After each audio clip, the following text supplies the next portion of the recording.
ಶ್ರೀರಾಮ ಜಯ ರಾಮ ಜಯ ಜಯ ರಾಮ. ಶ್ರೀರಾಮ ಜಯ ರಾಮ ಜಯ ಜಯ ರಾಮ. ಎಲ್ಲರಿಗೂ ನಮಸ್ಕಾರ. ರಮ್ಯಕುಮಾರ್ ಕ್ರಿಯೇಷನ್ಗೆ ಸ್ವಾಗತ. ಎಲ್ಲರಿಗೂ ಶ್ರೀರಾಮನವಮಿಯ ಹಾರ್ದಿಕ ಶುಭಾಶಯಗಳು. ಈ ವ್ಲಾಗ್ ಬಂದು ಒಂದು ವಾರದ ವ್ಲಾಗ್ ಆಗಿದೆ. ಇನ್ನು ಲೇಪನ್ಗೆ ಸ್ಕೂಲ್ ಆಗಲೇ ಮುಗ್ದಿತ್ತು. ಅಲ್ಲೇ ಹಾಲಿಡೇಸ್ ಕೊಟ್ಬಿಟ್ಟಿದ್ರು, ಸಮ್ಮರ್ ಹಾಲಿಡೇಸು. ಅವನು ಬೇಜಾರಾಗುತ್ತೆ ಅಂತ ಇದು ಮಾಡ್ತಾಯಿದ್ದ. ಅದಕ್ಕೆ ಇವನು ದಮನ್ ಅಂತ, ಲೇಪನ್ ಕ್ಲೋಸ್ ಫ್ರೆಂಡ್. ಇವನು ಏನು ಸಿಕ್ಕಾಪಟ್ಟೆ ಕ್ಲೋಸ್ ಅಂದರೆ ಕ್ಲೋಸ್ ಇವರಿಬ್ಬರು. ಇವನು ಇವ್ರ ಮನೆಗೆ ಹೋಗ್ತಾನೆ, ಅವರು ಕೂಡ ನಮ್ಮ ಮನೆಗೆ ಬರ್ತಾರೆ, ಒಟ್ಟಿಗೆ ಆಟ ಆಡ್ತಿರ್ತಾರೆ. ಇವತ್ತು ಅವರು ನಮ್ಮ ಮನೆಗೆ ಬಂದಿದ್ದರು, ಅಣ್ಣ ತಮ್ಮ ಅವರಿಬ್ಬರು ಎಲ್ಲರೂ ಸೇರಿ ಆಟ ಆಡ್ತಾಯಿದ್ರು. ಸ್ಟಿಕ್ಕರ್ಸ್ ಇತ್ತು, ಅದನ್ನು ಬ್ಯಾಟ್ರಿಗೆ ಅಂಟಿಸ್ಬಿಟ್ಟು ನೋಡಿ ಹೆಂಗೆ ಮಾಡ್ತಿದ್ದಾರೆ, ಏನೋ ಎಕ್ಸ್ಪೆರಿಮೆಂಟ್ ಮಾಡ್ತಿದ್ದಾರೆ, ಚೆನ್ನಾಗಿ ಕಾಣ್ತಾಯಿತ್ತು. ಹಂಗೆ ಎಲ್ಲ ಮಕ್ಕಳೆಲ್ಲ ಆಟ ಆಡ್ತಿದ್ರು. ಲೇಪನ್ಗಂತೂ ಅವ್ನು ಕಂಡ್ರೆ ಭಾಳ ಇಷ್ಟ. ನಿದ್ದೆಗಣ್ಣಲ್ಲಿ ಲೇಪನ್ಗೆ ದಮನ್ ಬಂದಿದ್ದಾನೆ ಅಂದರೆ ಸಾಕು ಕಂಡುಬಿಟ್ಬಿಡ್ತಾನೆ. ಹಂಗೆ ದಮನು ಕೂಡ ಲೇಪನ್ ಬಂದ ಅಂದರೆ ಸಾಕು ಅವನು ಕಂಡುಬಿಟ್ಬಿಡ್ತಾನೆ. ಎಲ್ಲಿ ಲೇಪನ್ ಎಲ್ಲಿ ದಮನ್ ಎಲ್ಲಿ ಅಂತ ಇಬ್ಬರು ಹಂಗೆ ಅಷ್ಟು ಕ್ಲೋಸು ಇವರಿಬ್ರು. ಇವನು ಪಕ್ಕದಲ್ಲಿರೋನು ದಮನ್ ಅಣ್ಣ ಇವನು. ಹಾಗಂತ ಇವರೇನೋ ಕಿತ್ತಾಡಲ್ಲ ಅಂತ ಏನಿಲ್ಲ, ಸ್ವಲ್ಪ ತುಂಟಾಟಿಕೆ ಮಾಡ್ತಾರೆ, ತೀಟ್ಲೆಲ್ಲ ಮಾಡ್ತಾ ಇರ್ತಾರೆ. ಇನ್ನು ನನಗೆ ಒಂದು ಆರ್ಡರ್ ಕೂಡ ಬಂತು. ನಾನಿದು ಇನ್ಸ್ಟಾಗ್ರಾಮಲ್ಲಿ ಒಂದು ಪೇಜಲ್ಲಿ ನಾನು ಈ ಡ್ರೆಸ್ನ ಬುಕ್ ಮಾಡ್ಕೊಂಡಿದ್ದು. ನನಗೆ ತುಂಬ ಇಷ್ಟ ಆಯಿತು. ನಾನು ಆಲ್ರೆಡಿ ಒಂದು ಡ್ರೆಸ್ ಬುಕ್ ಮಾಡ್ಕೊಂಡಿದ್ದೆ, ಇದು ಇನ್ನೊಂದು ಡ್ರೆಸ್ಸು. ಅಲ್ಲಿ ಕವರ್ ಕಟ್ ಮಾಡುವಾಗ ನಾನು ಅಂದ್ಕೊಂಡೆ ಟಾಪ್ ಕೂಡ ಡ್ರೆಸ್ ಕಟ್ಟಾಗೋಯ್ತಲ್ಲಪ್ಪ ಅಂದ್ಕೊಂಡೆ. ಆಮೇಲೆ ನೋಡಿದೆ ಏನೂ ಆಗಿಲ್ಲ, ಇನ್ನೂ ಸ್ವಲ್ಪ ಮಿಸ್ ಆಗಿದ್ರು ಡ್ರೆಸ್ ಕಟ್ಟಾಗ್ಬಿಡ್ತಾಯಿತ್ತು. ಕತ್ರಿನಲ್ಲಿ ಬೇಜಾರಾಗೋಗ್ತಿತ್ತು. ನಾನು ತುಂಬ ಇಷ್ಟಪಟ್ಟು ಬುಕ್ ಮಾಡ್ಕೊಂಡಿದ್ದೆ. ಯಾವುದೇ ಡ್ರೆಸ್ ತಂದರೂ ಅಷ್ಟೇ, ಒಂದೇನಾದರೂ ಬಟ್ಟೆ ಥರದ್ದು ಏನಾದರೂ ಆರ್ಡರ್ ಮಾಡಿದ್ರು ಅದನ್ನು ಸ್ವಲ್ಪ ನೀರಿಗೆ ವಾಶ್ ಮಾಡಿ ಹಾಕಿ ಆಮೇಲೆ ನಂತರ ನಾವು ಟ್ರಯಲ್ ನೋಡ್ತೀನಿ. ಇನ್ನು ನೈಟು ಸ್ನ್ಯಾಕ್ಸ್ ಮಾಡೋಣ, ಇದು ಸಂಜೆಯಿಂದ ಮಾಡೋಣ ಅಂದ್ಕೊಂಡೆ. ಲೇಪನ್ ಈ ಥರದ್ದು ನೋಡ್ಬಿಟ್ಟು ಈ ಥರ ಮಾಡಿಕೊಡು ಅಂತ ಕೇಳ್ತಿದ್ದ. ಅದೇನು ಎಗ್ ಲಾಲಿಪಾಪ್ ಅನಿಸುತ್ತಿದ್ದು, ರೋಸ್ಟ್ ಮಾಡಿ ಏನೋ ಮಾಡೋದು. ನಂಗೆ ನಿಜವಲ್ಲಿ ಇದೇನು ಅಂತ ಗೊತ್ತಿಲ್ಲ. ಅದು ವಿಡಿಯೋ ನೋಡಿ ನಾನು ಮಾಡಿದೆ, ಅದು ಏನೇನೋ ಆಗೋಯ್ತು. ಆದರೆ ಟೇಸ್ಟ್ ಚೆನ್ನಾಗಿತ್ತು. ಎಣ್ಣೆ ಟಪ್ ಅಂತ ಎಲ್ಲ ಸಿಡಿದ್ಬಿಡ್ತು. ಸ್ವಲ್ಪ ಕಷ್ಟ ಆಯಿತು, ಕರಿವಾಗೆಲ್ಲ ಟಪ್ ಅಂತ ಸಿಡಿತಾ ಇತ್ತು. ಇನ್ನೊಂದು ಸರಿ ಮಾಡ್ಕೊಡ್ತೀಯಾ ನೋಡಿ ಲೇಪನ್ ಹೆಂಗೆ ಕೇಳ್ತಿದ್ದಾನೆ. ಇಲ್ಲಿ ವಾಯ್ಸ್ ಓವರ್ ಕೊಡ್ತಾಯಿದ್ದೀನಿ. ಹಂಗೂ ಇದು ನೋಡಿ ಅಮ್ಮ ಇನ್ನೊಂದ್ಸರಿ ಮಾಡ್ಕೊಡಮ್ಮ ಅಂತ ಕೇಳ್ತಾನೆ. ಅದರಲ್ಲಿ ಫಸ್ಟ್ನೇದು ಸೀದೆ ಹೋಯ್ತು ತಗೊಳ್ಳೋ ಅಷ್ಟೊತ್ತಿಗೆ. ಇನ್ನು 2-3 ಚೆನ್ನಾಗಿ ಬಂತು. ಇವನು ವಾವ್ ಚೆನ್ನಾಗಿದೆ ಅಂತ ಹೇಳ್ಬಿಟ್ಟು ತಿಂತಾ ಇದ್ದ. ಸಾರಿ ಫ್ರೆಂಡ್ಸು, ನಮ್ಮ ಮನೆ ಪಕ್ಕ ರೋಡ್ ಇರೋದ್ರಿಂದ ವೆಹಿಕಲ್ಗಳು ಓಡಾಡ್ತಾನೆ ಇರ್ತವೆ, ಸೌಂಡ್ಗಳು ಬರ್ತಾನೆ ಇರುತ್ತೆ, ವೆಹಿಕಲ್ ಸೌಂಡು. ಅದರಲ್ಲೂ ಗಾಡಿಗಳ ಸೌಂಡಂತೂ ಅದೇನು ಗಾಡಿ ಓಡಾಡ್ಸ್ತಾರೋ ಗೊತ್ತಿಲ್ಲ. ಅದೇನು ರೋಡ್ನೇ ಅಂಟಿಸ್ಕೊಂಬಿಟ್ಟಿದ್ದಾರೇನೋ ಚಕ್ರಕ್ಕೆ ಅನ್ನೋ ಥರ ಅಷ್ಟು ಸೌಂಡ್ ಮಾಡ್ಕೊಂಡು ಹೋಗ್ತಿರ್ತಾರೆ. ಒಂಥರ ಇರಿಟೇಟ್ ಆಗುತ್ತೆ. ಗಂಡು ಮಕ್ಳುಗಳು ಹೆಂಗೆ ಹೋಗ್ತಿರ್ತವೆ ಅಂದರೆ. ಮನೇಲೇನು ಹೇಳೋರು ಕೇಳೋರು ಇಲ್ವೇನೋಪ್ಪ, ಹಿಂಗೆಲ್ಲ ಆಡಿದ್ರೆ ಅದಕ್ಕೆ ಇಷ್ಟೊಂದು ಆ್ಯಕ್ಸಿಡೆಂಟ್ ಎಲ್ಲ ಆಗೋದು. ಇನ್ನು ಎಷ್ಟು ಏಜ್ ಆಗಿರ್ತವೆ ಗಂಡು ಮಕ್ಕಳೆಲ್ಲ ಇಷ್ಟೊಂದು ಜನ ಆ್ಯಕ್ಸಿಡೆಂಟ್ ಆಗಿ ಸತ್ತೋಗ್ತಾರೆ ಅಂತ ಹೇಳ್ತಾರೆ. ಅವರು ಎತ್ತೋರ ಕಷ್ಟ ಅವ್ರಿಗೇನು ಗೊತ್ತಿರುತ್ತೆ, ಅವ್ರ ಚಲ್ಲಾಟ ಅವ್ರಿಗೆ. ಅದನ್ನು ಆದಷ್ಟು ಬೇಗ ಅರ್ಥ ಮಾಡ್ಕೊಂಡಿರೋ ಮಕ್ಕಳು ಜೀವನದಲ್ಲಿ ಚೆನ್ನಾಗಿ ಉದ್ಧಾರ ಆಗ್ತಾರೆ. ಅರ್ಥ ಮಾಡ್ಕೊಂಡಿರೋರು ಹಿಂಗೆ ಹಾಳಾಗಿ ಹೋಗ್ತಾರೆ.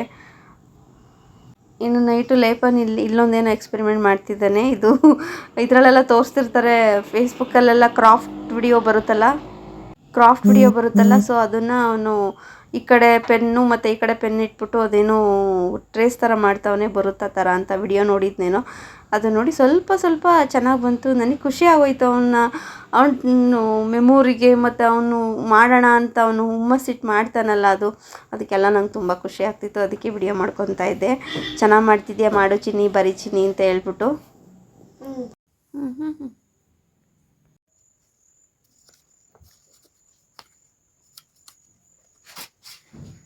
ಕೈ ಹುಷಾರು ಪಾಪು. ಇನ್ನು ಡ್ರಾಯಿಂಗ್ ಹುಚ್ಚು ಕೂಡ ಇದೆ. ಈ ಥರ ಕ್ರಾಫ್ಟ್ ಮಾಡಿ ಏನಾದರೂ ಕಟ್ ಮಾಡೋದು ಅಷ್ಟೇ ನೀಟಾಗಿ ಎಡ್ಜಲ್ಲೇ ನೀಟಾಗಿ ಆ ಬಾರ್ಡರ್ ಏನಿರುತ್ತೆ ಅದನ್ನೇ ನೀಟಾಗಿ ಕಟ್ ಮಾಡ್ತಾನೆ.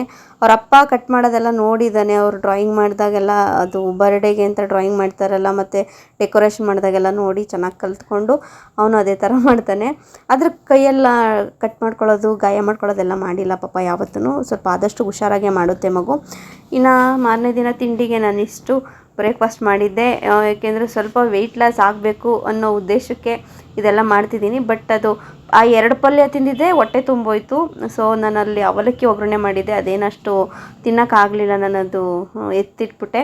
ಆ 2 ಪಲ್ಯನೇ ನಮಗೆ ಜಾಸ್ತಿ ಹೆವಿ ಅಂತ ಅನ್ನಿಸ್ತು. ಇನ್ನು ಮೀಶೋನಲ್ಲಿ ಒಂದು ಸ್ಯಾರಿ ಬುಕ್ ಮಾಡಿದ್ದೆ, ಅದು ಕೂಡ ಬಂತು. ಇದೇನಪ್ಪ ಅಂತಂದರೆ ಹಾಲು ಪೌಡ್ರ್ ಇತ್ತು ಮನೆಯಲ್ಲಿ. ಅದನ್ನು ಏನು ಪನ್ನೀರ್ ಮಾಡೋಣ ಹಾಲು ಪೌಡ್ರಲ್ಲಿ ಅಂತ ಹೇಳ್ಬಿಟ್ಟು ಪನ್ನೀರ್ ಮಾಡ್ಕೊತಾ ಇದ್ದೆ. ಇದು ಪನ್ನೀರು ಏನು ಹೆವಿ ಕಾಸ್ಟ್ಲಿ ಆಗ್ಬಿಟ್ಟೈತೆ, ತಗೊಳಕ್ಕೆ ಆಗಲ್ಲ ಅನಿಸುತ್ತೆ, ಅಷ್ಟು ಒಳ್ಳೆ ಚೀಚಿ ಚಿಕನ್ನು ಮಟನ್ನು ರೇಟ್ ಬಂದಂಗೆ ಅದು ಬರ್ತಾಯಿದೆ. ತುಂಬಾ ಕಾಸ್ಟ್ಲಿ ಆಗಿಬಿಟ್ಟಿದೆ ಪನ್ನೀರು ತಿನ್ನೋಣ ಅಂತಂದರೆ. ಅದು ಎಷ್ಟು ಕೊಡ್ತಾರೆ 100 ರೂಪೀಸ್ಗೆ, ಅದೇ ಬೇಜಾರು. ಅದಕ್ಕೆ ನಾನೇ ಮಾಡೋಣ ಮನೆಯಲ್ಲಿ ಅಂತ ಅಂದ್ಬಿಟ್ಟು ಇದು ಅವತ್ತಿಂದ ಸಾಧನೆ ಮಾಡೋಣ ಅಂದ್ಬಿಟ್ಟು ಹಾಲು ಪೌಡ್ರ್ ಇತ್ತು.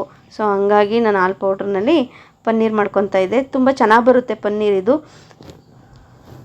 ಇದು ಬಟ್ಟೆಗೆಲ್ಲ ಸುತ್ತಿಟ್ಬಿಟ್ಟು ನೀಟಾಗಿ ಫ್ರಿಡ್ಜಲ್ಲೆಲ್ಲ ಇಟ್ಟರೆ ನೀಟಾಗಿ ಗಟ್ಟಿ ಆಗುತ್ತೆ. ನೋಡಿ ನಾನೆಲ್ಲ ಶೋಧನೆ ಮಾಡಿದ್ಮೇಲೆ ಈ ಥರ ಐತೆ. ಇದು ಇನ್ನೂ ಚೆನ್ನಾಗಿ ಸಾಫ್ಟ್ ಮಾಡಬೇಕು. ಚಪಾತಿ ಹಿಟ್ಟು ಕಲಿಸ್ತಾರಲ್ಲ ಆ ಥರ ಎಲ್ಲ ಚೆನ್ನಾಗಿ ನಾದಿದ್ರೆ ಚೆನ್ನಾಗಿ ಬರುತ್ತೆ. ಇನ್ನು ಅದಾದಮೇಲೆ ನಾನು ಟೊಮೊಟೊ ಪಿಕಲ್ ಮಾಡಬೇಕಿತ್ತು. ನನ್ನ ಫ್ರೆಂಡ್ ಅವರು ಟೊಮೊಟೊ ಪಿಕಲ್ ಮಾಡಿಕೊಡಿ ಅಂತ ಕೇಳಿದರು. ಹಂಗಾಗಿ ನಾನು ಟೊಮೊಟೊ ಪಿಕಲ್ ಮಾಡಿಕೊಟ್ಟೆ. ಇವ್ರಿಗೆ ಸುಮಾರು ಸರಿ ಮಾಡಿಕೊಟ್ಟಿದ್ದೀನಿ. ಒಂಥರ ಫ್ಯಾನೇ ಆಗ್ಬಿಟ್ಟವ್ರೆ. ಟೊಮೊಟೊ ಪಿಕಲ್ ಖಾಲಿ ಆದಂಗೆಲ್ಲ ಮಾಡಿಕೊಡಿ ಅಂತ ಕೇಳ್ತಿರ್ತಾರೆ. ಬಟ್ ಇದಕ್ಕಂತೂ ತುಂಬ ಟೈಮ್ ಎಳೆಯುತ್ತೆ. ಅಷ್ಟೇ ಇದು ನಿಜ, ಒಂದು ಫುಲ್ ಅಡುಗೆ ಮಾಡ್ಬೋದು, ಇದನ್ನು ಮಾಡೋಕ್ಕಾಗಲ್ಲ ಗೊತ್ತಾ, ಅಷ್ಟು ಕೈಕಾಲೆಲ್ಲ ನೋವು ಬಂದುಬಿಡುತ್ತೆ ಓಡಾಡಿ ಅಡುಗೆ ಮನೇಲಿ. ಹತ್ತಿಂದ ಸೈಡ್ ಹೋಗೋಣ ಅಂತಂದರೆ ಎಲ್ಲಿ ತಳ ಹತ್ಬಿಡುತ್ತೋ ಅಂದ್ಬಿಟ್ಟು ಅಲ್ಲೇ ಒಬ್ಬರು ನಿಂತ್ಕೊಂಡು ಕಾಯ್ಕೊಂಡು ಅದನ್ನು ಮಾಡಬೇಕು. ತಳ ಹತ್ತಿದ್ರೆ ಟೇಸ್ಟೇ ಹೊರಟೋಗುತ್ತದು. ಟೊಮೊಟೊ ಪಿಕಲ್ ಸ್ವಲ್ಪ ಟೈಮ್ ತೊಗೊಳುತ್ತೆ. ಇನ್ನು ನಾನು ಮಧ್ಯಾಹ್ನ ಊಟಕ್ಕೆ ಅಂತ ಅಂದ್ಬಿಟ್ಟು ಇಲ್ಲಿ ಸೌತೆಕಾಯಿ ದೋಸೆ ಮಾಡಿದ್ದೆ. ಸೌತೆಕಾಯಿ ಬೇಸಿಗೆಗೆ ತಿಂದರೆ ಚೆನ್ನಾಗಿರುತ್ತಲ್ಲ, ಸೌತೆಕಾಯಿ ಯಾವಾಗ ತಿಂದರೆ ಚೆನ್ನಾಗಿರುತ್ತೆ, ಹಂಗಾಗಿ ನಾನು ಸೌತೆಕಾಯಿ ದೋಸೆ ಮಾಡಿದ್ದೆ. ಇದು ತಿನ್ನೋಕ್ಕೂ ಕೂಡ ಎಷ್ಟು ಚೆನ್ನಾಗಿರುತ್ತೆ ಗೊತ್ತಾ, ಒಂಥರ ತಿನ್ನುವಾಗ ಸ್ಮೆಲ್ಲು ಅದೆಲ್ಲ ಸೌತೆಕಾಯಿ ಸ್ಮೆಲ್ ಬರುತ್ತೆ. ಬಟ್ ಒಂದೊಂದ್ಸರಿ ಅನಿಸುತ್ತೆ ಈ ಸೌತೆಕಾಯಿ ಸ್ಮೆಲ್ ಬಂದರೆ ತಿನ್ನೋಕ್ಕಾಗಲ್ಲ ಅಲ್ವಾ ಅಂತ. ಬಟ್ ಆ ಥರ ಇರೋದೇ ಇಲ್ಲ. ನಿಜವಾಗ್ಲೂ ಎಷ್ಟು ಚೆನ್ನಾಗಿರುತ್ತೆ ಗೊತ್ತಾ. ಮನೇಲಿ ಒಂದ್ಸರಿ ಟ್ರೈ ಮಾಡಿ. ಅದು ಹೇಗೆ ಮಾಡೋದು ಅಂತ ಒಂದ್ಸರಿ ನಾನು ರೆಸಿಪಿ ಶೇರ್ ಮಾಡ್ತೀನಿ. ನಾನು ತುಂಬ ಇಷ್ಟಪಟ್ಟಿದ್ದೆ. ನಮ್ಮ ಹಸ್ಬೆಂಡು ಸೌತೆಕಾಯಿ ದೋಸೆನ ಇವರೆಲ್ಲನೂ ತಿಂತಾರೆ. ಈ ಥರ ಏನಾದರೂ ಆಯುರ್ವೇದದ ಥರ ಆರೋಗ್ಯವಾದ ಮಾಡಿಕೊಟ್ರೆ ಕಹಿ ಇರಲಿ ಒಗ್ಗಿರಲಿ ತಿಂತಾರೆ.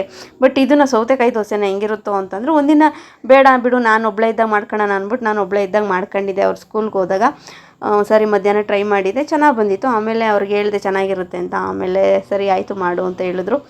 ಈಗ ಅವರು ನಮ್ಮನೇಲಿ ಎಲ್ಲರೂ ಫ್ಯಾನ್ ಆಗಿಬಿಟ್ಟಿದ್ದೀವಿ ಸೌತೆಕಾಯಿ ದೋಸೆಗೆ. ಇದಕ್ಕೆ ಕಾಯಿ ಚಟ್ನಿ ಮಾಡಿದೆ ಮತ್ತು ಟೊಮೊಟೊ ಪಿಕಲ್ ಇತ್ತಲ್ಲ, ಸೊ ಟೊಮೊಟೊ ಪಿಕಲ್ನು ಕೂಡ ದೋಸೆಗೆ ನೆಂಚ್ಕೊಳಕ್ಕೆ ಹಾಕ್ತೆ. ತುಂಬ ಚೆನ್ನಾಗಿರುತ್ತೆ ಗೊತ್ತಾ. ಕಾಯಿ ಚಟ್ನಿಗಂತೂ ಸಖತ್ತಾಗಿರುತ್ತೆ. ಇದು ತುಂಬ ಸಾಫ್ಟ್ ಆಗುತ್ತೆ. ಆ ದೋಸೆ ಥರ ಮಾಮೂಲಿ ದೋಸೆ ಥರ ಒಂದು ಸ್ವಲ್ಪ ಮಂದ ಬರಲ್ಲ, ತುಂಬಾ ಸಾಫ್ಟಾಗಿ ಒಳ್ಳೆ ತೆಳ್ಳುವಾಗಿರುತ್ತೆ ಈ ದೋಸೆ. ತುಂಬ ಚೆನ್ನಾಗಿರುತ್ತೆ ತಿನ್ನೋಕ್ಕಂತೂ.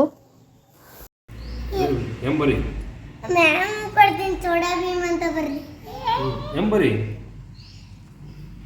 ಚೋಟ ಬರ್ದಿಲ್ಲ ಎಂಬರಿಗೆ ಚೋಟ ಇಲ್ಲಿ ಬರೀ, ಇಲ್ಲಿ ಚೋಟ ಬರೀ, ಚೋಟ CHO ನೋಡಿ ಇಲ್ಲಿದೆಯಲ್ಲ CHHOTA ಬರೀ, ಇಲ್ಲಿ CHHOT ಇಲ್ಲಿ ಬರೀಬೇಕು.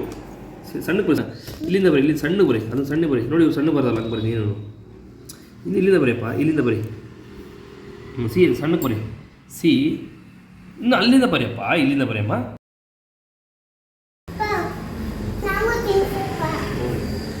ಇಲ್ಲಿ ಬಾ, ಇಲ್ಲಿ ಬಾ, ಇಲ್ಲಿ ಬಾ, ಇಲ್ಲಿ ಬರಬೇಕು.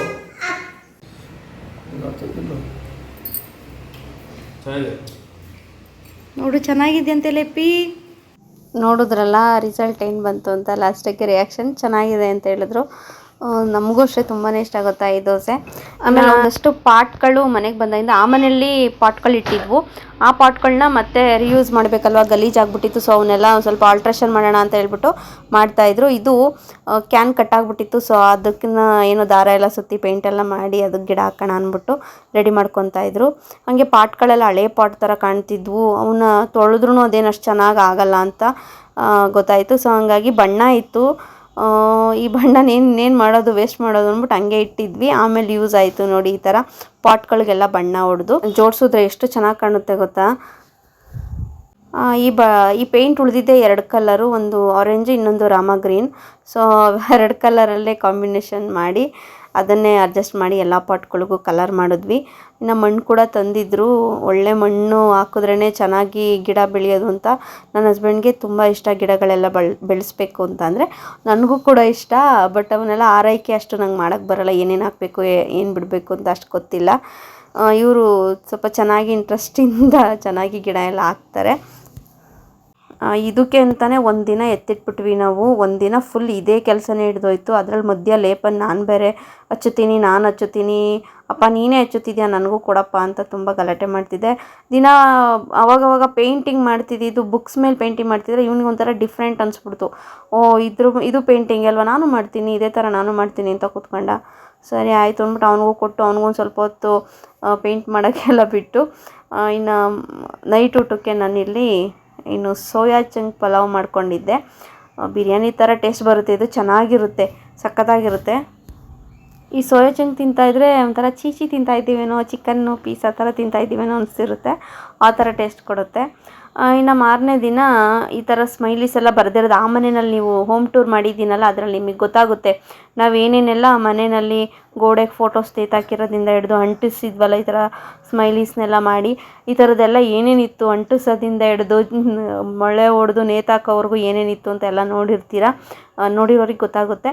ಸೊ ಅದೆಲ್ಲ ಈ ಮನೆಯಲ್ಲಿ ಏನೂ ಅಂಟಿಸ್ಕೊಂಡಿರಲಿಲ್ಲ. ಒಂದೆರಡು ಅಂಟಿಸಿದ್ವಿ ನೋಡೋಣ ಅಂದ್ಬಿಟ್ಟು, ಅದು ಯಾಕೋ ಗಮ್ಮು ಚೆನ್ನಾಗಿರಲಿಲ್ಲ, ಬಿದ್ದು ಹೋಗ್ತಾಯಿತ್ತು. ಅದಕ್ಕೆ ಮತ್ತೆ ಆನ್ಲೈನಲ್ಲಿ ಬುಕ್ ಮಾಡಿ ನೀಟಾಗೆಲ್ಲ ಮತ್ತೆ ಇನ್ನು ಅಂಟಿಸ್ಬಿಟ್ಟು ಮನೆಗೆಲ್ಲ ಚೆನ್ನಾಗಿ ಕಾಣುತ್ತೆ. ಈ ಥರದ್ದೆಲ್ಲ ನೀಟಾಗಿ ಡೆಕೋರೇಟ್ ಮಾಡಿದ್ರೆ ನಮ್ಗೆ ಈ ಥರ ಇಷ್ಟ. ಒಂಥರ ಒಳ್ಳೆ ಕಲಾವಿದನ ಮನೆ ಥರ ಕಾಣುತ್ತೆ. ನನ್ನ ಹಸ್ಬೆಂಡ್ ಚೆನ್ನಾಗಿ ಕಲಾವಿದ ಅಲ್ಲ, ಚೆನ್ನಾಗೆಲ್ಲ ಡ್ರಾಯಿಂಗ್ ಮಾಡ್ತಾರಲ್ಲ, ಒಂಥರ ನೋಡೋಕ್ಕೆ ಸಖತ್ತಾಗಿ ಕಾಣ್ತಿರುತ್ತೆ. ಹಂಗಾಗಿ ಇನ್ನು ಫೋಟೋಸ್ ಇದೆಲ್ಲ ಎಷ್ಟೊಂದು ಫೋಟೋಸ್ ಇತ್ತು ಗೊತ್ತಾ, ಇದೆಲ್ಲ ಡ್ರಾಯಿಂಗ್ ಮಾಡಿರೋದು ಅವರೇನೆ. ಒಂದೊಂದು ದೇವ್ರ ಫೋಟೋಸು ಇದೆ, ಅದೆಲ್ಲ ನೋಡಿ ಚೆನ್ನಾಗಿರೋದನ್ನ ಹಿಂಗೆಲ್ಲ ಆಮನೇಲಿ ನೇತಾಕೋಣ ಅಂದ್ಬಿಟ್ಟು ಎಲ್ಲ ನೀಟ್ ಮಾಡಿ ಗಮ್ಮು ಏನು ಹುಕ್ಕುಗಳಿರುತ್ತಲ್ಲ ಅದೆಲ್ಲ ಬುಕ್ ಮಾಡಿದ್ವು, ಬಂದಿತ್ತು. ಬಟ್ ಒಂದೊಂದು ಫೋಟೋ ಇದು ವೆಯ್ಟ್ ಇತ್ತು, ಸೊ ಮೋಸ್ಟ್ಲಿ ಇರುತ್ತೇನೋ ಅಂತ ಅಂದ್ಕೊಂಡು ಎಲ್ಲದೂ ನೀಟಾಗಿ ಇನ್ನೊಂದು ಸರಿ ಮತ್ತೊಂದು ಸರಿ ಎಲ್ಲ ನೀಟಾಗಿ ಧೂಳೆಲ್ಲ ಕ್ಲೀನ್ ಮಾಡಿ ಆ ಹುಕ್ಕುಗಳನ್ನೆಲ್ಲ ನೀಟಾಗಿ ಅಂಟಿಸ್ತಾ ಇದ್ವಿ. ಇಲ್ಲಿ ರಾಧಾಕೃಷ್ಣ ತೋರಿಸಿದ್ನಲ್ಲ, ಅದು ನಾನು ನನ್ನ ಹಸ್ಬೆಂಡ್ಗೆ ಫೋಟೋ ಕೊಟ್ಟಿದ್ದು. ನಾವು ಯಾವಾಗಲೂ ಇದೇ ಥರ ಇರಬೇಕು ಅಂತ ಹೇಳ್ಬಿಟ್ಟು ನನಗೆ ತುಂಬ ಇಷ್ಟ ಆಗೋಯ್ತು. ಅದು ನಾನು ಯಾವುದೋ ಒಂದು ಸೇಲ್ಗೆ ಹೋಗಿದ್ದೆ, ಅಲ್ಲಿ ಇದ್ದಿದ್ದು ಫ್ರೇಮ್ ಅದು ಅಷ್ಟು ಭದ್ರ ಇಲ್ಲ, ಆದರೂ ನಂಗೆ ಅದರಲ್ಲಿರೋ ಪಿಕ್ಚರ್ ನಂಗೆ ತುಂಬ ಇಷ್ಟ ಆಗೋಯ್ತು.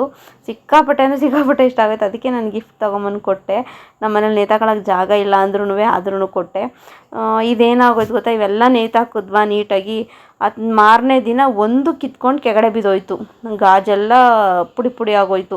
ಅಯ್ಯೋ ಅದು ಒಡೆದೋಗಿದ್ದಿರಲಿ ಅಂದರೆ ಒಳಗಡೆ ಫೋಟೋ ಏನು ಹಾಳಾಗಿರಲ್ಲ, ಗಾಜು ಫ್ರೇಮ್ ಮಾತ್ರ ಹಾಳಾಗುತ್ತೆ.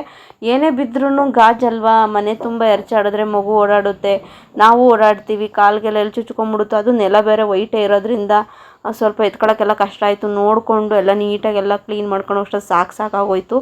ಈಗ ನೋಡಿ ಇವತ್ತೆಲ್ಲ ಎಷ್ಟು ನೀಟಾಗೆಲ್ಲ ಜೋಡಿಸಿದ್ದೀವ. ಒಂದಿನ ಒಂದು ಫೋಟೋ ಹಂಗಾಗೋಯ್ತು. ಅದಾದಮೇಲೆ ಬೇರೆ ಫೋಟೋಗಳು ಹಂಗೆ ಬಿದ್ದುಬಿಟ್ರೆ ಕಷ್ಟ. ಇನ್ನು ಮಗು ಓಡಾಡ್ತಿರುತ್ತೆ, ಆಟ ಆಡ್ತಿರುತ್ತೆ, ಮಗು ತಲೆ ಮೇಲೋ ಅಥವಾ ನಾವು ಓಡಾಡುವಾಗ ನಮ್ಮ ತಲೆ ಮೇಲೋ ಬಿದ್ದುಬಿಟ್ರೆ ತುಂಬ ಕಷ್ಟ ಆಗುತ್ತೆ ಅಂದ್ಬಿಟ್ಟು ಎಲ್ಲ ಆಮೇಲೆ ಮತ್ತೆ ಎತ್ತಿಟ್ಬಿಟ್ವು. ಚೆನ್ನಾಗಿ ಕಾಣ್ತಿದ್ದಿದ್ದು ಮನೆಯೆಲ್ಲ ಮತ್ತೆ ಬೋಡ ಮನೆ ಆಗೋಯ್ತು ಗೊತ್ತಾ, ಎಷ್ಟು ಬೇಜಾರಾಗೋಯ್ತು ಅಂತ. ಅದರಲ್ಲಿ ಎಲ್ಲೋ ಕೆಲವೊಂದು ಉಳ್ಕೊಂಡು ಅಂಟಿಸಿರೋದು ಲೈಟ್ ವೆಯ್ಟಾಗಿರುತ್ತಲ್ಲ, ಅದನ್ನು ಅಂಟಿಸಿರೋದನ್ನ ಮತ್ತು ಸ್ವಲ್ಪ ಲೈಟ್ ವೆಯ್ಟಾಗಿರೋವಂಥದ್ದನ್ನ ಮಾತ್ರ ಇಟ್ಕೊಂಡ್ವಿ. ಈಗ ಈ ಫೋಟೋ ನೇತಾಕ್ತಿದ್ರಲ್ಲ, ಇದೇ ಫೋಟೋನೇ ಬಿದ್ದಿದ್ದು. ಇದಾದಮೇಲೆ ಇನ್ನೊಂದು ದೇವ್ರ ಫೋಟೋ ಒಂದು ಬಿದ್ದುಬಿಡ್ತು. ಅದಕ್ಕೆ ಬೇಡ ಅಂದ್ಬಿಟ್ಟು ನಾವು ಎತ್ತಿಟ್ಬಿಟ್ವಿ.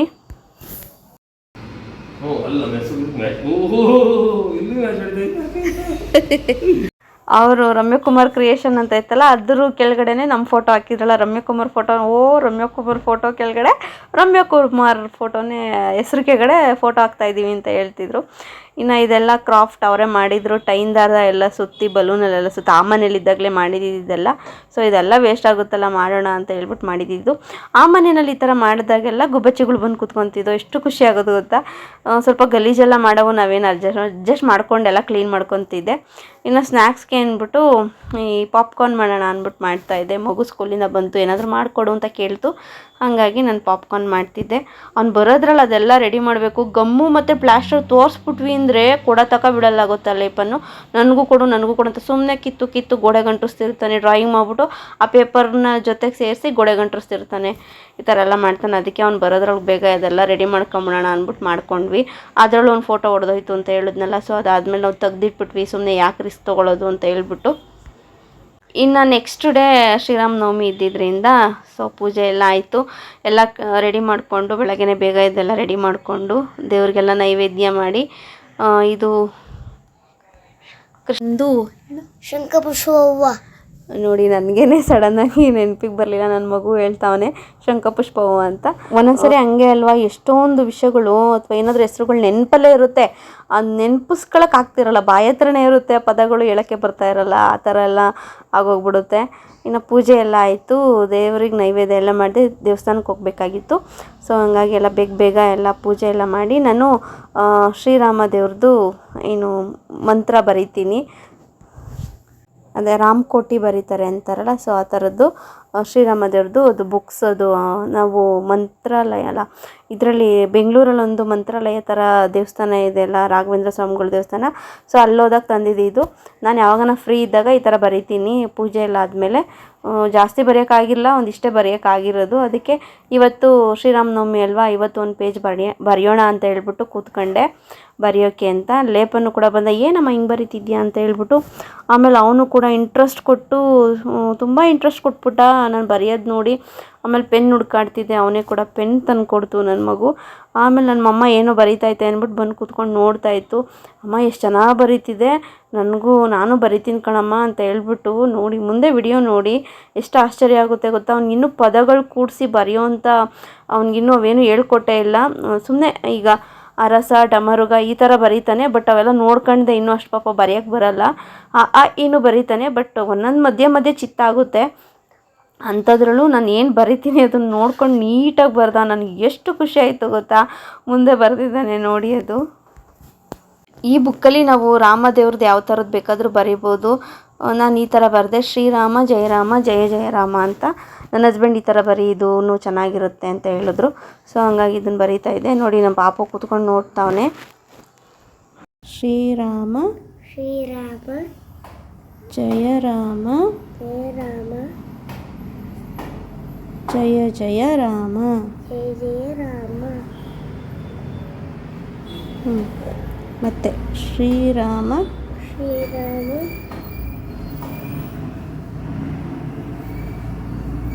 ಜಯ ರಾಮ ಜಯ ರಾಮ ಜಯ ಜಯ ರಾಮ ಜಯ ಜಯ ರಾಮ ಜಯ ಜಯ ರಾಮ. ಜಯ ಜಯ ರಾಮ.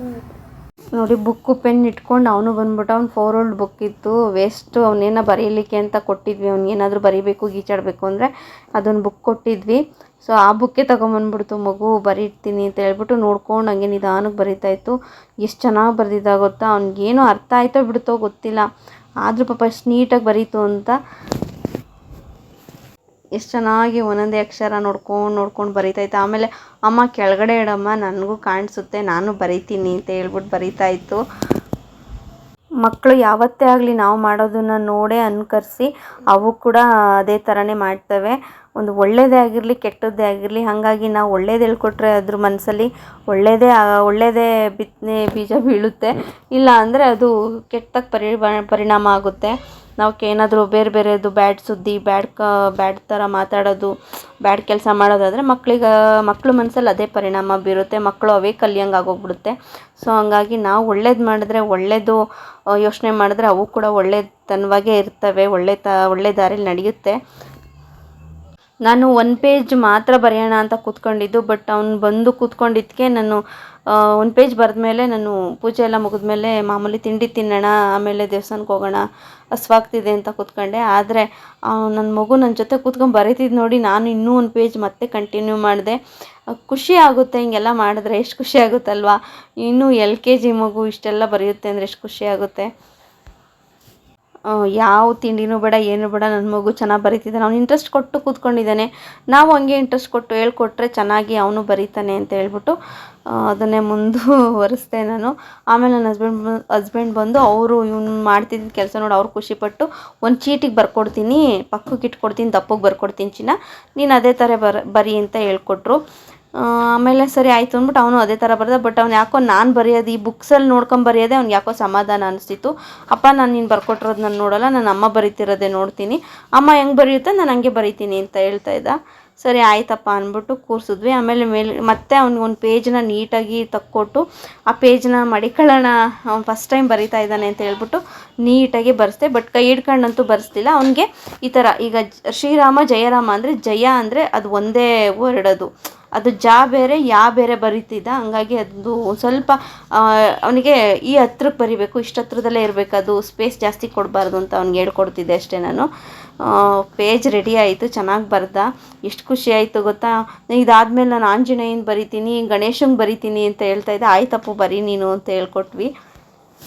ದೇವರು ದಿಂಡ್ರು ಅಂದರೆ ಸಿಕ್ಕಾಪಟ್ಟೆ ಭಕ್ತಿ ಅವನಿಗೆ. ಒಂದೊಂದ್ಸರಿ ಏನಾದರೂ ನಾನೇ ಒಂದೊಂದು ದಿನ ಲೇಟಾಗಿ ವಾರ ಮಾಡೋದು, ಅಥವಾ ಅವ್ನು ಬಂದಮೇಲೆ ಬೆಳಗ್ಗೆ ಮಾಡಲ ಸಂಜೆ ಮಾಡೋಣ ಅಂತ ಮಾಡಿದ್ರೆ, ನಿಂಗೆ ದೇವ್ರ ಮೇಲೆ ಇಷ್ಟನೇ ಇಲ್ಲ ಕಣಮ್ಮ, ನಿಂಗೆ ನೋಡಿ ನೀನು ಪೂಜೆನೇ ಪೂಜೆನೇ ಮಾಡಿಲ್ಲ ಅಂತ ನನಗೆ ಹೇಳ್ಕೊಡೋಕೆ ಬರ್ತಿರ್ತಾನೆ. ನನಗೂ ಚಿನ್ನಿ ಬೆಳಗ್ಗೆಯಿಂದ ಕೆಲಸ ಇತ್ತಪ್ಪು, ಅದಕ್ಕೆ ಮಧ್ಯಾಹ್ನ ಏನು ದೀಪ ಹಚ್ಚೋದು ಅಂತ ಸಂಜೆ ಮಾಡೋಣ ಅಂತ ಮಾಡ್ತಿದ್ದೀನಿ ಅಂತ ಹೇಳ್ತಿರ್ತೀನಿ. ಇನ್ನು ಇವನು ಏನು ಬರ್ದ ಶ್ರೀರಾಮ ಜಯರಾಮ ಅದು ಶ್ಲೋಕದು, ಅದು ಹಂಗೆ ನೀಟಾಗಿ ಒಂದು ಏನು ಬರ್ದಿದ್ದ ದಿನ ಮತ್ತು ಡೇಟು, ಶ್ರೀರಾಮನವಮಿ ಅಲ್ವಾ ಇವತ್ತು, ಅದೆಲ್ಲ ಬರೆದ್ಬಿಟ್ಟು ಅವ್ನು ಬರೆದಿರೋದು ಅಂತ ಅವ್ನು ಸೈನ್ ಹಾಕ್ಸಿ ಅದನ್ನು ಕಟ್ ಗ್ಲಾಸ್ ಹಾಕೋಣ, ಫ್ರೇಮ್ ಮಾಡಿ ಮನೇಲಿ ನೇತಾಕೋಣ ಅಂತ ಅದೊಂದು ನೆನಪಿಗಿರುತ್ತೆ. ಫಸ್ಟ್ ಟೈಮ್ ಬರೆದಿರೋದಲ್ವ ಅಂದ್ಬಿಟ್ಟು ಅದನ್ನ ಹಂಗೆ ಎತ್ತಿಟ್ಕೊಂಡ್ವಿ. ಇನ್ನು ಆಮೇಲೆ ಅರ್ಧ ಹಾಕೋದು ಕೊಳೆ ಆಗೋದು ಮಾಡಿದ್ರೆ ಅಂದ್ಬಿಟ್ಟು ಅದಕ್ಕೆ ಅರ್ಶಿನ ಕುಂಕುಮ ಇಟ್ಬಿಟ್ಟು ಫ್ರೇಮ್ ಮಾಡಿಸ್ಬೇಕು ಅಂತಲೇ ಎತ್ತಿಟ್ಕೊಂಡಿದ್ದೀವಿ. ಇನ್ನು ನೋಡಿ ಇದನ್ನು ಮಾಡ್ತಿದ್ದಾನೆ, ಮೇಲೆ ಪೇಂಟಿಂಗ್ ಮಾಡೋಕ್ಕೆ ಕೂತ್ಕೊಂಡಿದ್ದಾನೆ. ಇದಾದಮೇಲೆ ನಾವು ದೇವಸ್ಥಾನಕ್ಕೆ ಹೋಗೋಣ ಅಂತ ಅಂದ್ಬಿಟ್ಟು ಹೊರಟ್ವಿ. ಇದೆಲ್ಲ ಮಾಡ್ಕೊಂಡು ಹೋಗೋಷ್ಟೊತ್ತಿಗೆ ಸ್ವಲ್ಪ ಲೇಟಾಗಿತ್ತು. ಅವಾಗ ತಾನೇ ದೇವಸ್ಥಾನ ಈಗ ತಾನೇ ಹೋದ್ರು 500 ಅಂತ ಹೇಳಿದ್ರು. ಸೊ ಕೆ ಆರ್ ನಗರ ಹತ್ರನೇ ಇದಿರೋದು ಆಂಜನೇಯ ದೇವಸ್ಥಾನ, ವೀರಾಂಜನೇಯ ದೇವಸ್ಥಾನ ಅಂತ. ಇದ್ರ ಪಕ್ಕ ಏನು ರೈಲ್ವೆ ಟ್ರ್ಯಾಕ್ ಇದೆ, ಇದ್ರ ಮುಂದೆನೇ ಟ್ರೈನ್ ಹೋಗುತ್ತೆ. ಇದೊಂಥರ ಚೆನ್ನಾಗಿದೆ ಗೊತ್ತಾ ಈ ದೇವಸ್ಥಾನ. ಟ್ರೈನಲ್ಲಿ ಹೋಗುವಾಗ ಕರೆಕ್ಟಾಗಿ ಮೇಲ್ಗಡೆ ಒಂದು ಆಂಜನೇಯ ದೇವ್ರದ್ದು ಕೂರಿಸಿರೋದು ಸ್ಟ್ಯಾಚ್ಯೂ ಕೂರಿಸಿದ್ದಾರೆ. ಸೊ ಅದು ನೀಟಾಗಿ ಕಾಣಿಸುತ್ತೆ, ಮೇಲ್ಗಡೆ ಎತ್ತರದಲ್ಲಿರುತ್ತೆ ಟ್ರೈನು. ಅದು ಹೋಗೋವಾಗ ಕರೆಕ್ಟಾಗಿ ಕಾಣಿಸುತ್ತೆ. ನಾವು ಊರಿಗೆ ಹೋವಾಗೆಲ್ಲ ಅದು ಮುಖ ಇಲ್ಲಿ ಇನ್ನು ಸ್ವಲ್ಪ ದೂರ ಬಂದರೆ ದೇವ್ರು ಕಾಣುತ್ತೆ ಅಂತ ಅಂದ್ಬಿಟ್ಟು ನೋಡ್ತಾ ಇರ್ತೀವಿ ಕಿಟಕಿನಲ್ಲಿ. ಆದರೆ ಶ್ರೀರಾಮನವಮಿ ಇವತ್ತು ಅವ್ರು ಇನ್ನೂ ಸ್ವಲ್ಪ ಹೊತ್ತು ಓಪನ್ ಮಾಡ್ಬೋದಿತ್ತು, ಜನ ಹಂಗೂ ಹಿಂಗೂ ಬರ್ತಾಯಿದ್ರು. ಅವ್ರು ಇವಾಗ ತಾನೇ ಕ್ಲೋಸ್ ಮಾಡ್ಕೊಂಡು ಹೋದ್ರು ಅಂತ ಹೇಳಿದ್ರು ಅಲ್ಲಿದ್ದವರು.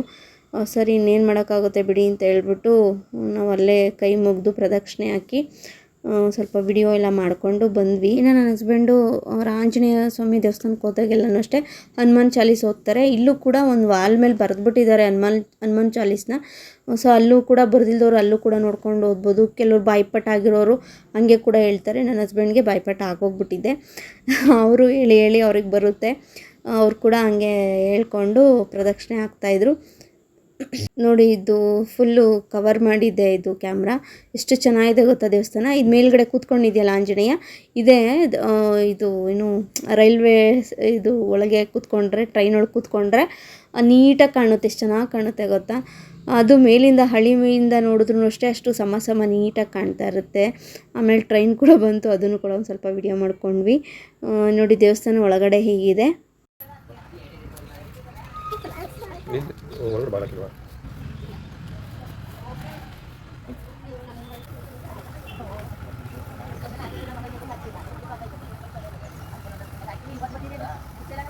ಇನ್ನು ಅಲ್ಲಿಂದ ನಾವು ಇನ್ನೊಂದು ದೇವಸ್ಥಾನಕ್ಕೆ ಹೋಗೋಣ ಅಂತ ಹೇಳ್ಬಿಟ್ಟು ಬರ್ತಾಯಿದ್ವಿ. ಅಲ್ಲಿ ದಾರಿ ಅಡ್ಡನೇ ಮಜ್ಜಿಗೆ ಕುಡೀರಿ, ಜ್ಯೂಸ್ ಕುಡೀರಿ, ಪಾನಕ ಕುಡೀರಿ ಅಂತ ಹೇಳ್ಬಿಟ್ಟು ಅಲ್ಲಿ ಕೊಡ್ತಾಯಿದ್ರು. ಸೊ ಅಲ್ಲಿ ಮಜ್ಜಿಗೆ ಕುಡ್ಕೊಂಡು ಮತ್ತೆ ಇನ್ನೊಂದು ದೇವಸ್ಥಾನಕ್ಕೆ ಬಂದ್ವಿ ನಾವು.